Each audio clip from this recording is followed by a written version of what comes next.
Nós vamos falar aqui com o geólogo e economista Hélio Black, formado pela Universidade Federal do Rio de Janeiro em 1970, com curso de especialização em economia dos recursos minerais e pela Fundação Getúlio Vargas. Ele foi diretor de infraestrutura do BNDES, diretor financeiro da Vale e da Paranapanema, foi também diretor de bancos como Dresdner Bank e também diretor da corretora Rio Bravo. Você vê que o currículo dele é grande, né? Além disso, foi superintendente da Associação de Comércio entre o Brasil e os Estados Unidos, a ANCHAM, né? E diante dessa vasta experiência internacional, vamos falar com Hélio Black, sobretudo sobre esse atual momento de instabilidade mundial, com os ataques dos Estados Unidos e Israel ao Irã. Seja bem-vindo, Black. Boa noite, Germano. Muito obrigado pelo convite.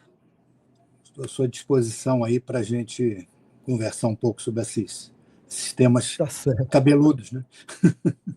Tá certo. Bom, Hélio, quando a gente te convidou para participar dessa entrevista aqui na sexta-feira, é evidente que a pauta era outra. A gente pensava em falar de tarifas, né, do governo Trump, economia brasileira e tal, mas diante, a gente vemos sábado e domingo que o mundo virou, né? Diante desses ataques dos Estados Unidos ao Irã, no sábado cedo, a pauta mudou. Evidentemente que a tua vasta experiência em comércio internacional, na mudança geopolítica, né, pode nos ajudar a compreender o que está acontecendo e o que vai acontecer no mundo, né? Você acha que os americanos conseguirão mudar o governo iraniano, acabando com o islamismo, ou é só uma... Eu particularmente acho isso muito difícil, viu, Germano? Porque esse é um país teocrático, né, por excelência. Quer dizer, os persas, né, têm uma tradição histórica muito grande, né, ligada à religião e ao islamismo. E aí eu acho que fica uma dificuldade grande de interferir, porque eles saíram de um governo do Shah, né, do Império Persa, para uma posição radicalmente contrária sob o ponto de vista religioso, porque o Shah estava tentando levar o Irã, ocidentalizando o Irã, e eles, no caso os ayatolás, eles interferiram de uma maneira radical na direção contrária. Agora, tem algumas coisas interessantes acontecendo, e ontem mesmo eu ouvi algum comentário, não estou me recordando de quem, dizendo o seguinte: a revolução dos ayatolás foi em 1979, né? Ou seja, nós estamos aí há quase 50 anos, e o Irã tem uma população jovem, diferentemente da nossa, que tende a envelhecer. A deles, aparentemente, é o contrário. Eles estão num ponto de crescimento ainda da população, e a maioria dessa população não viveu a revolução dos ayatolás. Claro que aí tem a interferência religiosa direta, mas eu acho que existe aí uma parte importante da sociedade que está cansado também dos ayatolás. Agora, quando você me pergunta se os Estados Unidos conseguirão interferir nisso internamente, eu acho muito difícil. Eu acho essa questão, por exemplo, é uma guerra completamente diferente, né? Porque ela está toda baseada em força aérea, agora em força naval. Não tem, em princípio, invasão por tropas, como teve no Vietnã, como teve no próprio Afeganistão, no Iraque, etc., que foram experiências ruins, né, para os Estados Unidos. Então, eu não sei. O Trump é imprevisível, né? Ninguém consegue entender direito exatamente qual é a estratégia. Eu acho que a estratégia, do ponto de vista israelense, ela é correta sob o ponto de vista de se preocupar com a sua defesa, porque o Irã e os ayatolás, eles defendem a tese de que vão chegar no mar, né? Explorar, acabar com Israel, né? Em tese. Evidentemente é uma utopia, mas Israel tem que se defender disso nesse aspecto. Do lado dos Estados Unidos, eu acho que o Trump vai enfrentar uma dificuldade interna agora, porque tem eleição em novembro, né, do Congresso, renovação do Congresso americano.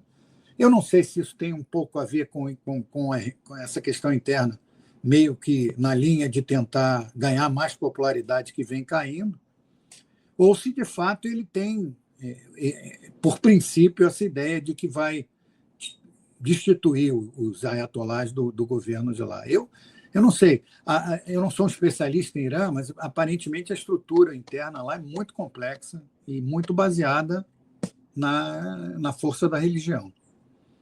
Para Hélio, Então, você é uma pessoa que conhece bem essa relação geopolítica e o mundo, né? Enfim, dos cargos todos que você teve.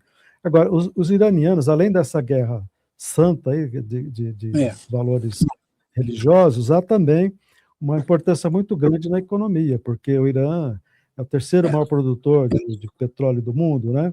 E por lá, no Estreito de Hormuz, que eles controlam, né? Passa 20% de todo o petróleo mundial passa por ali. E eles já teriam fechado o Estreito de Hormuz hoje e prometeram afundar ou incendiar todos os navios que passem por ali, né? Você acha que esse fator será decisivo também na guerra? Eu acho que sim, é um fator importante. Uma outra notícia que eu vi há pouco, os americanos dizendo que abateram 11 navios do Irã na costa ali do Golfo, da entrada do Estreito, mais para o lado de Omã, mas certamente isso impacta no mercado de petróleo, né? Já visto os preços já terem subido razoavelmente hoje. Agora, a gente tem que pensar também o seguinte: tem alguns fatores que podem, dependendo da duração dessa guerra, podem minimizar, vamos dizer assim, mitigar o efeito. Um é que o inverno no hemisfério norte está acabando. E historicamente, quer dizer, o que acontece? A demanda por petróleo e por derivados no inverno no hemisfério norte é muito maior do que no período quente, vamos dizer, da primavera em diante. Isso afeta historicamente, de certa maneira, a demanda e vai provavelmente mitigar um pouco. Você falou no Irã. O Irã produz hoje, ele não é tão grande mais como já foi. Ele produz algo como 3,5 milhões de barris por dia, que é um número parecido com o nosso, inclusive, hoje. Agora, a questão maior no Estreito de Hormuz é a logística. É exatamente o ponto que o professor que estava falando antes comentou. No Estreito de Hormuz passa o petróleo e o gás, que vem não só do Irã, mas vem da Arábia Saudita, da própria Arábia Saudita, de Omã, dos Emirados, de Kuwait, Bahrein, etc. Consequentemente, há um efeito direto sobre o fluxo de petróleo e de gás passando por ali. Agora, aí é interessante essa discussão, porque os próprios outros países árabes que acabaram sendo atacados, indiretamente foram atacados, porque na medida em que o Irã atacou as bases americanas nesses países, atacou diretamente esses territórios. E aí, evidentemente, que pode haver alguma pressão na própria OPEP para ampliar a oferta de petróleo em outras regiões. E aí nós vamos ter que ver o que vai acontecer. A própria Rússia pode se beneficiar disso, né? A geopolítica aí é muito complexa, mas afeta, não tem dúvida que vai afetar. Pelo menos durante o período aí mais crítico dessa guerra, a passagem pelo Estreito de Hormuz vai estar afetada. E vai afetar o preço, naturalmente. Professor Black, quer dizer, agora, os Estados Unidos nunca deixaram, eles sempre deixaram claro que o objetivo deles também é dominar o mercado do petróleo, né? Como o Irã tem uma grande capacidade, tem seus poços de petróleo assim, em grande quantidade, você acha que o objetivo deles, primeiro, ainda vai ser dominar essa produção de petróleo? Eu acho que parcialmente. Tem outro aspecto interessante aí, Germano, que é, à medida que o preço do petróleo sobe, viabiliza muito mais a produção interna americana do shale oil, que é aquele óleo que os Estados Unidos desenvolveu recentemente de 15 anos para cá, a produção por fraturamento de rochas, dos xistos, né, que detêm óleo.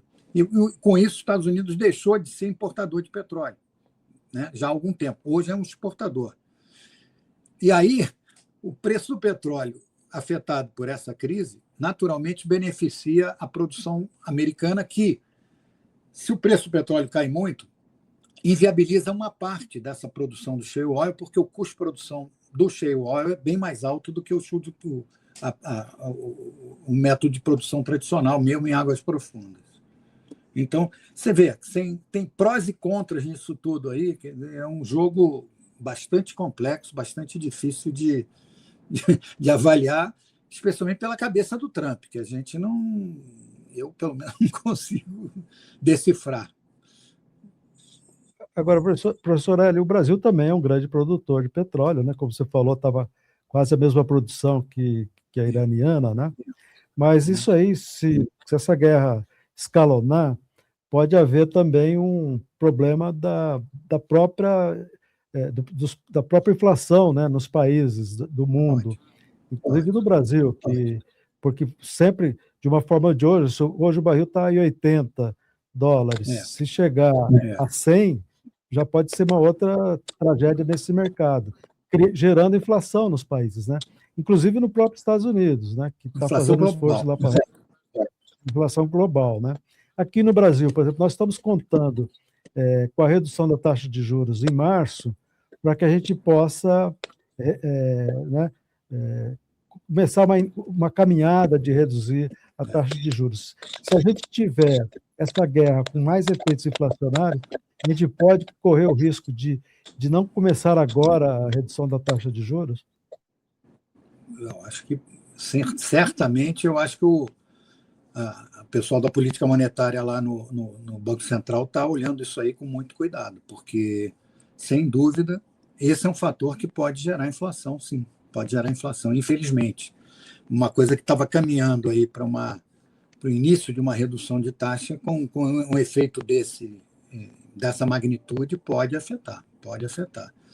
Muito embora a gente hoje já esteja numa posição mais confortável no petróleo, mas é uma commodity, o preço vai subir, se o preço subir, por mais que a Petrobras tente administrar, vai depender muito do tempo que durar isso, né? Porque pode ser uma subida repentina dependendo do futuro aí da guerra, em poucas semanas a coisa se ajustar, diretamente com a reabertura do Estreito de Hormuz, ou via substituição por outros fornecedores, né, outros ofertantes, mas algum efeito sobre a inflação acaba tendo. Isso é inevitável. E aí, consequentemente, a taxa de juros fica mais difícil de ser baixada de imediato. Você acha que essa guerra, do jeito que está, do jeito que ela começou, porque é engraçado que eles estavam negociando, né, um acordo, estavam em conversas, aí de repente esse acordo foi interrompido e começou uma guerra quando ninguém esperava. Você acha que se ela demorar muito e os efeitos forem muito negativos para a economia mundial, a tendência é que a gente tenha até recessões ou reduções no crescimento da economia de todo mundo, por exemplo, do nosso PIB, por exemplo? Sim, pode afetar, né? Aquele negócio, muito embora o pessoal fale sempre que o petróleo vai acabar, que vai perder espaço, ele ainda move, especialmente no nosso caso, né? Ele move a nossa matriz de transportes aí, né? 70% da nossa matriz de transportes está baseada no diesel, fundamentalmente, né? Que é um derivado do petróleo. Consequentemente, pode ter efeitos, sim. Aí depende um pouco também, olhando um pouco o lado político, ano de eleições e tudo, né? Petrobras é uma empresa estatal, não é uma coisa boa de fazer, né? Mas segurar o preço, baseado apesar de um aumento do valor do preço da commodity, segurar o preço dos derivados, pode ter um impacto muito negativo na frente, mas pode ser politicamente interessante para o governo tentar manter isso aí, congelar um pouco durante um tempo. Nós já tivemos isso aí no período da Dilma, especialmente. Eu lembro de um período longo, né, de congelamento de preço de combustível, mas o resultado não foi bom, né? Ficou represado e, posteriormente, tivemos os efeitos negativos. Eu lembro desse período da Dilma, em que ela congelou os preços, ela segurou. A gente quase quebrou a Petrobras, né? A Petrobras começou a cair o seu valor, né? Chegou a quase 700 bilhões apenas e quase que quebra a Petrobras, né? Eu lembro Petrobras a R$ 10 ou R$ 9 a ação naquela época, uma coisa assim inadmissível para uma empresa, um valor muito inferior ao do patrimônio dela, né? O próprio valor patrimonial dela. Inadmissível. Aí entra um conflito aí, né, de posições sobre o papel dela como empresa, né, privada, empresa estatal, mas com ações no mercado. Tem investidores estrangeiros em volume expressivo hoje. Não é uma política muito acertada, não, na minha opinião. E agora, isso aí também surge num momento que não está bom para ninguém, né? Porque nós temos um ano eleitoral agora, né? Pois é. E com o ano eleitoral, com essa crise que, quer dizer, que possa vir, que possa ocorrer, porque a gente está falando ainda hipoteticamente, porque a guerra começou agora, há 3 dias apenas. Mas o ano eleitoral, no meio desse processo aí, pode ser uma coisa complicada, né, para o país, né? Muito, muito. Muito, porque acaba interferindo. Quer dizer, impactos sobre a economia sempre vão afetar eleições, né? E aí a forma de conduzir isso vai depender muito da flexibilidade com que o governo consiga trabalhar. Tem essa previsão aí da visita do Lula, né, ao Trump, agora ainda em março, que seria para discutir tarifas. Não sei até que ponto essa agenda vai se manter ou não, né? Mas eu acho que o Brasil, em linhas gerais, o Brasil não é tão afetado, mas vai ter, de alguma maneira, alguns efeitos, se essa coisa se prolongar muito, alguns efeitos sobre a nossa economia vão ter, né? Com possíveis até reduções grandes de crescimento. Não sei se chega à recessão, mas certamente o crescimento vai ser afetado.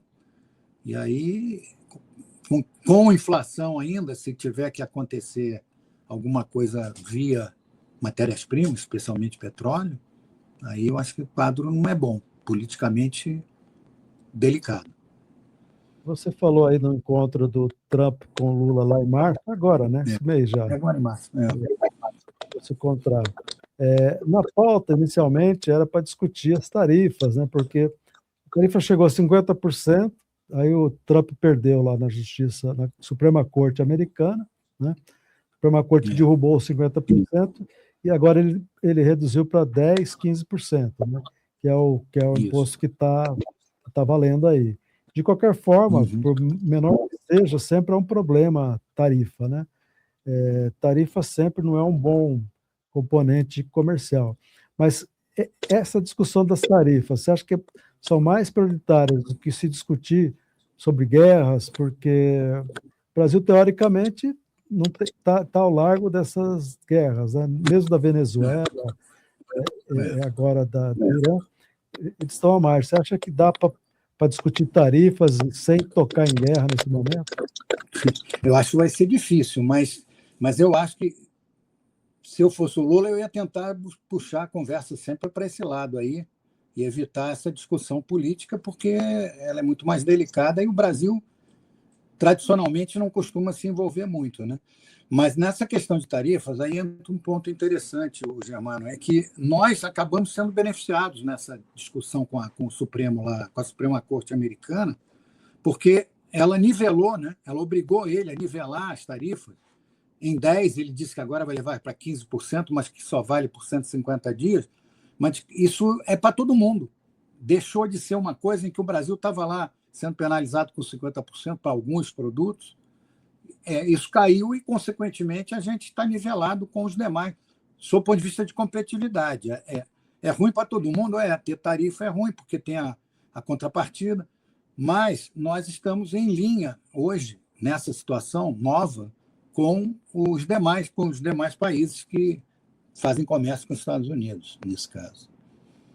Agora, Hélio, só lembrando aqui, o Irã recentemente fez a adesão aos BRICS, né?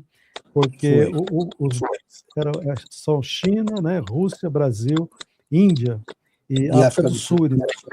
Mas agora anexaram mais um grupo de países, inclusive o Irã, né? Você acha que nessa questão de incluindo o Irã no BRICS, pode, de alguma forma, deixar o Trump mais agressivo em relação ao diálogo nesse campo?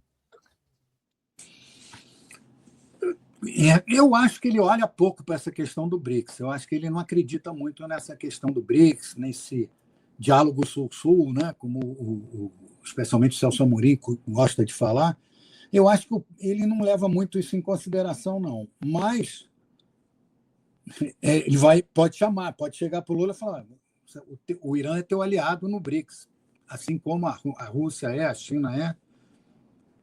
Pode afetar de alguma maneira nessa conversa. Mas eu, particularmente, acho que o Trump não vai entrar muito por esse lado, não. Eu acho que ele não acredita muito nessa história do BRICS. Aí tem aquela discussão, né, do pessoal querer sair do dólar, né, das reservas internacionais, aquilo que o Lula andou falando, né, de começar a fazer comércio com moedas dos países que participam do BRICS, criar um novo euro, né, vamos chamar um euro dos países do Sul. Isso é muito difícil. Seria reforçar o yuan, né, que é a moeda chinesa, né? Que está tendendo a... Já estão diminuindo um pouco as reservas, né, em dólar. Né? Eles já começaram, já trocaram muita coisa por ouro, né? O preço do ouro cada vez mais, voltando um pouco ao padrão ouro, né? Reserva de valor como ouro. Mas eu acho que isso daí, certamente, se o euro levou, sei lá, 30 anos para virar a moeda única da Europa, imagina uma composição com Rússia, China, Brasil, África do Sul, Irã, etc. Eu acho meio, cá entre nós, eu acho meio utópico. Eu acho que seria muito bom. Para esses países talvez fosse bom, mas eu acho muito, muito difícil.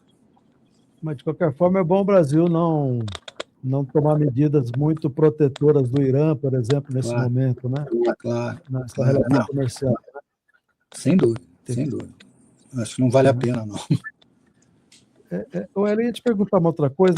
A gente está vendo aí que, nessa guerra até agora, né, já foram mortos lá os líderes, né, o Khamenei e outros militares, né? Agora, você acha que isso aí... e também a população andava descontente com os líderes religiosos. A gente percebe que, quer dizer, foram mortos esses líderes, mas também não tem nada para colocar no lugar, né? Já se fala muito na volta do Reza Pahlavi, quer dizer, do seu filho, dos seus herdeiros. Neto, é o neto dele, né? O filho é o neto, né? Acho que é o neto já, né?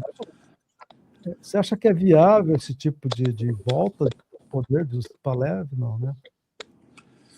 Eu acho muito difícil também. Eu acho que é um país muito dividido também, como a gente estava comentando no início, né, entre uma sociedade mais laica, né, mais voltada para tentar se aproximar do mundo ocidental, contra um grupo que eu acho que ainda é a maioria, quer dizer, que o islamismo lá é muito forte, né, é uma coisa meio seita, né? Aquilo ali, a própria questão das mulheres, né? Sinceramente, eu não sei. Talvez isso provoque uma guerra civil, né? Essa situação possa vir a provocar uma guerra civil lá dentro. E aí, meio imprevisível saber o que acontece. Eu não sei também exatamente, eu não sei avaliar se esse neto do Shah tem um grau de aceitação ou popularidade capaz de levá-lo ao poder, porque hoje tem aquela história das guardas revolucionárias, existem várias camadas de poder lá, muito baseadas nessa questão da religião, né? Então, eu não sei o quanto um neto do Shah, que vive em Londres, se eu não me engano, né? Com uma visão ocidentalizada, eu acho que tem uma parcela importante da população que gostaria, mas não sei se com ele, né? Mas eu acho que não tem um líder assim, no exílio, né? Vamos chamar assim, que seja capaz de assumir isso aí. Não sei. Muito difícil, muito difícil. Aurélio, a gente tem visto que essa guerra, só com 3 dias já em atividade, já está atingindo outros países, né? Que a gente viu que já teve ataque ao Hezbollah, que vive lá no Líbano, né? Você teve ataques a Dubai, a Arábia Saudita, ao Kuwait, ao Bahrein, quer dizer, vários ataques aí. Você acha que com isso aí, essa guerra pode se expandir para todo o Oriente Médio?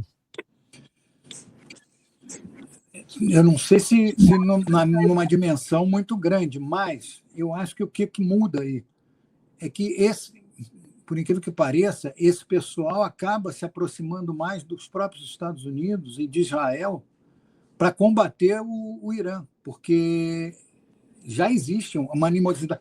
O Irã não é um país árabe, né? Ele não faz parte daquele grupo de países ali. Ele tem uma posição meio lateral, isso aí. E aí eu acho que a própria Arábia Saudita, que tem um poder grande na região, eu acho que se puder aproveitar dessa situação para enfraquecer o Irã, eles vão tentar. Agora, não sei até que ponto isso se reflete numa guerra aberta, entendeu? Ou se fica nessas escaramuças aéreas e navais. Eu acho que uma situação tipo aquela da época da guerra do Irã e do Iraque, eu acho que não sei se acontece de novo, mas eu acho que vai haver alguma mudança importante em algum momento nessa geografia ali da região. Teve uma época, não sei se você lembra, que a história dos acordos de Abraão, em que a Arábia Saudita, especialmente, estava se aproximando de Israel, até que aconteceu o negócio aí do 7 de outubro, e aí a coisa esfriou. Mas havia um movimento grande aí de aproximar a Arábia Saudita, Emirados Árabes, próprio Egito, Jordânia, Sudão, se aproximar de Israel, isolando o Irã. Pode ser que isso volte a acontecer. Depois teve a entrada lá do Hamas. Do Hamas, aí parou tudo na negociação. Exato. Ficou em suspenso. Né? Agora, Hélio, deixa eu te perguntar, você acha que esse clima bélico no mundo pode fazer com que o Trump dê um tempo nesse seu modo de tarifário, de taxar todo mundo, de brigar com todo mundo? Ele pode dar um tempo a isso, já que ele optou por um período agora meio bélico? Eu estava lendo outro dia alguma coisa relacionada com os governos americanos, com os segundos mandatos dos presidentes americanos, em que eles, de um modo geral, mudam a agenda para questões geopolíticas, de caráter de geopolítica mesmo, que foi o que aconteceu com o Bush, com o próprio Obama, em que eles se envolveram muito mais nessas questões internacionais pelo lado do bélico, né, da história, e menos para o lado econômico. Talvez, né? Talvez. Eu acho que com esse negócio aí dessa derrota que ele teve no Supremo, na Suprema Corte, eu acho que a tendência dele, na minha opinião, é deixar isso um pouco de lado, porque é uma briga meio ruim para ele, né? Especialmente porque, de novo, ele tem eleições aí em novembro. A inflação nos Estados Unidos não tá caindo, né? A popularidade dele também não está caindo, né? Não está subindo. Ao contrário, está caindo. Agora, com essa guerra, ele provavelmente vai ter também um impacto em orçamento importante, porque imagina o volume de recursos que não está sendo colocado nessa empreitada aí, vamos chamar assim. Então, eu acho que ele começa a se preocupar com... Tem questões também internas importantes. O próprio MAGA, né, o Make America Great Again, está se voltando contra ele, criticando ele porque acham que ele está se envolvendo numa guerra que não deveria ser dele, que deveria ser muito mais de Israel contra o Irã e não dos Estados Unidos. Evidentemente que isso não é tão simples assim, naturalmente tem um envolvimento americano, teria que ter, mas a própria área, o próprio pessoal que é o núcleo, vamos dizer assim, político dele, que é aquele pessoal do centro dos Estados Unidos, mais conservador, do MAGA, está começando a se voltar contra ele, aquela direita bem extremada dele, que apoiou ele, que apoia ele, já não está gostando muito desse movimento dele, não.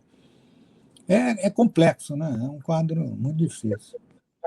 Até porque ele já jogou muito recurso na própria guerra lá para ajudar a Ucrânia, depois colocou muito dinheiro para ajudar Israel, na guerra, sem dúvida, contra o Hamas, e agora também colocando mais dinheiro ainda nessa guerra do Irã, que nada é barato, né? A gente vê que custa muito, né?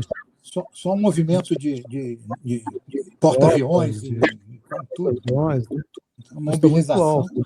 Mobilização altíssima. Agora, eu ia te perguntar o seguinte, quando a pauta original nossa era falar um pouco também de terras raras,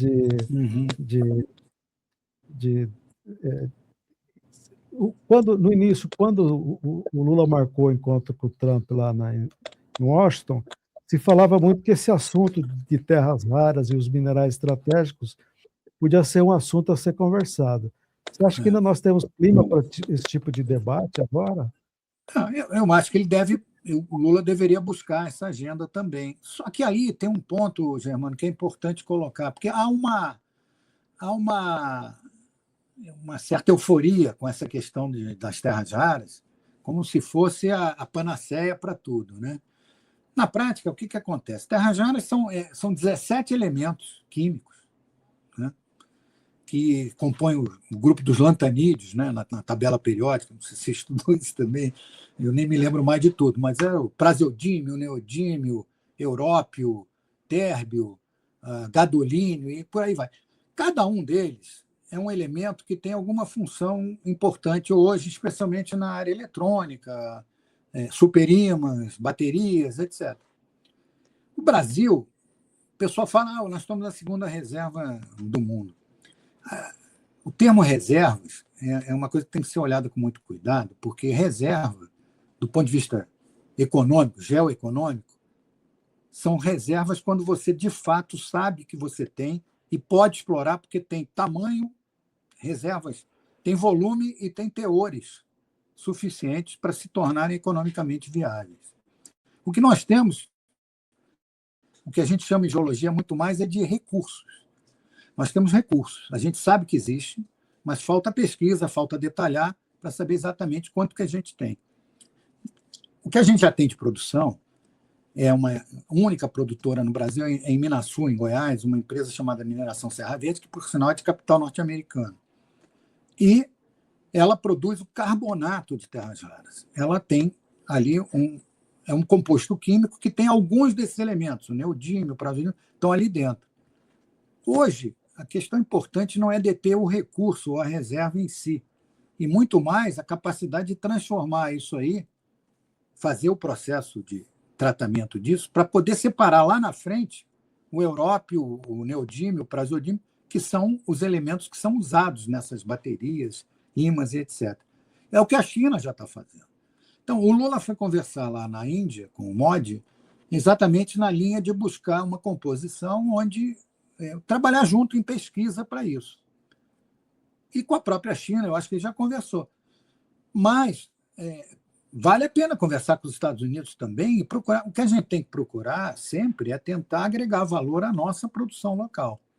Tem duas coisas aí. Aumentar a pesquisa rapidamente, a pesquisa geológica para dimensionar mais reservas, deixar de ser recurso, passar a ser reserva, e, ao mesmo tempo, na medida do possível, tentar desenvolver processos para que a gente agregue valor a esse produto. Porque enquanto ele é carbonato de terras raras, ele foi concentrado da mina para a usina ali e foi vendido como carbonato. O que a gente deveria vender seriam ferroligas, enfim. O que acontece com o nióbio, por exemplo? Você tem em Araxá, a CBMM, que é uma empresa do Grupo Cambuí, né, Moreira Salles, há mais de 50 anos, uma jazida que tem 90% da oferta mundial de nióbio e oferece um produto que é o ferro-nióbio, a liga de nióbio. Ela produz o minério, concentra o minério, faz a liga e vende a liga. Isso é o que a gente deveria buscar também na questão das terras raras. Não sei se eu me fiz entender porque é um negócio muito complexo. Muito complexo também. Você falou, não adianta só ter ali, mas você não sabe como, né? Qual a profundidade disso, como explorar isso, exato, os custos. Exato. Claro.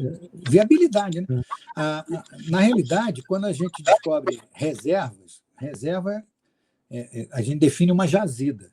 Uma jazida é uma coisa. Ela só vira uma mina quando ela se demonstra viável. Ela vira mina propriamente dita, né? Ela começa a ser explorada economicamente. Mas nós temos potencial, sem dúvida, para isso.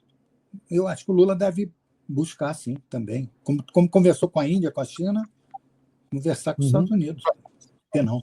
Com a França. Bom, gente, eu gostaria de encerrar, então, a nossa entrevista, agradecer demais pela participação do professor Hélio Black, que nos concedeu essa excelente professor, não, conversa. sou professor. Você já tem uma experiência internacional de vários... Essa conversa que a gente acabou de concluir aí, né? E também agradecer a todos que nos ouviram, né? Que estiveram com a gente aqui desde o começo, né? Agradecer a todos que nos acompanharam e boa noite a todos. Muito obrigado, boa noite. Boa noite, irmão. Boa noite.